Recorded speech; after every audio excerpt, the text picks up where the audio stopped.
Yes. Next topic is when all the forfeited shares are not reissued. Company ने shares को forfeit किया लेकिन उन सबको रीइशू नहीं किया. Okay, let's take an example. Question number 72 in your books, वो मैंने आपके लिए लिया है. Telecom limited issued 20,000 equity shares of ₹10 each at a premium of ₹5 per share, payable as 7 including premium on application, 5 on allotment and the balance after 3 months of allotment. एक share holder है to whom 200 shares were allotted, failed to pay allotment and call money, his shares were forfeited. forfeit कितने किए? 200. 160 of the forfeited shares were reissued for 1600, लेकिन reissue 160 किया. यहाँ पे केवल हमसे forfeit की जर्नल एंट्री पूछी है. Let's start with the question. पहले यहाँ पे सेग्रीगेट करके आप दिखाइए. हमेशा ये सही रहता है तरीके से चलना. 10 रुपीज़ का शेयर है, 7 रुपये एप्लीकेशन, 5 रुपये प्रीमियम पे इशू किया गया, यानी कि टोटल 15 बनना चाहिए. 7 रुपये एप्लीकेशन बोला गया है, 5 रुपये अलॉटमेंट, 7 और 5 हुआ 12, बचा कितना? 3 रुपीज़, वो कॉल्स पर है. इस एप्लीकेशन में 5 रुपये प्रीमियम का है, 2 रुपये एप्लीकेशन मनी है. फोरफिट कर लेते हैं शेयर्स को. उसमें सिर्फ उसने एप्लीकेशन दिया है, ना उसने अलॉटमेंट दिया है, ना उसने कॉल दिया है. तो सबसे पहले फोरफिट की entry, share capital account debit, 2 share forfeiture, 2 share allotment, 2 calls. कितने शेयर्स फॉरफिट कर रहे हैं? 200. एक शेयर की कॉल डेप कितनी है? 10 रुपीज़, 2000 हो गया. क्या क्या उसने पे किया है? केवल एप्लीकेशन, लेकिन आपको पता है एप्लीकेशन में प्रीमियम भी है. जब हमने उससे रिसीव किया होगा प्रीमियम, वो तो प्रीमियम अकाउंट में होगा. आप प्रीमियम अकाउंट का पैसा तो आपको बताया ना, छेड़ नहीं सकते हैं. तो केवल हम फोरफिट कितना कर सकते हैं? 2 रुपीज़.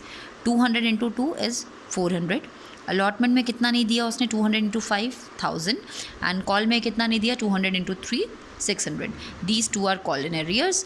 हमने नाम भी लिख सकते हैं, कॉल इन एरियर्स भी लिख सकते हैं. ये 200 शेयर्स तो हो गए फोरफिट. आपको पता है फोरफिट के केस में टोटल कितनी एंट्रीज़ होती हैं? 3 एंट्रीज़ होती हैं. एक फोरफिट करने की, एक री इशू करने की और एक प्रॉफिट को ट्रांसफ़र करने की. अब जब री इशू की बात आई तो हमने केवल 160 शेयर्स को बेच दिया. कितने में बेचा है? 1600 में. डायरेक्ट उन्होंने बोला है कि हमने 1600 में 160 शेयर्स को बेच दिया. बैंक के आगे 1600. Share capital 160 shares into paid up value. Paid up value आपको क्वेश्चन में नहीं गिवन है, इसका मतलब जो कॉल्ड अप है वही पेड अप होती है. ये भी 1600. No profit no loss. हमने 160 शेयर्स को री इशू किया, जबकि फोरफिट हमने कितने किए थे? 200 शेयर्स.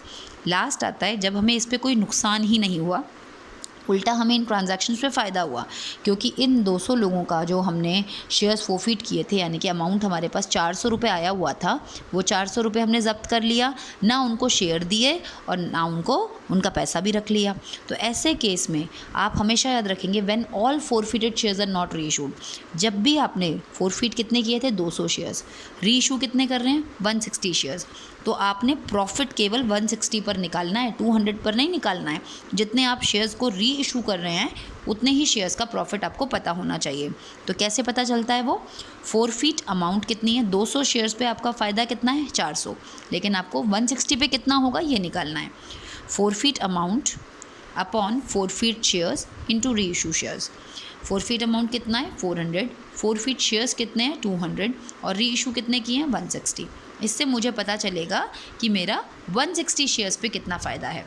मुझे 200 का फ़ायदा तो पता है, लेकिन मुझे 200 का फ़ायदा नहीं चाहिए, मुझे 160 का फ़ायदा चाहिए.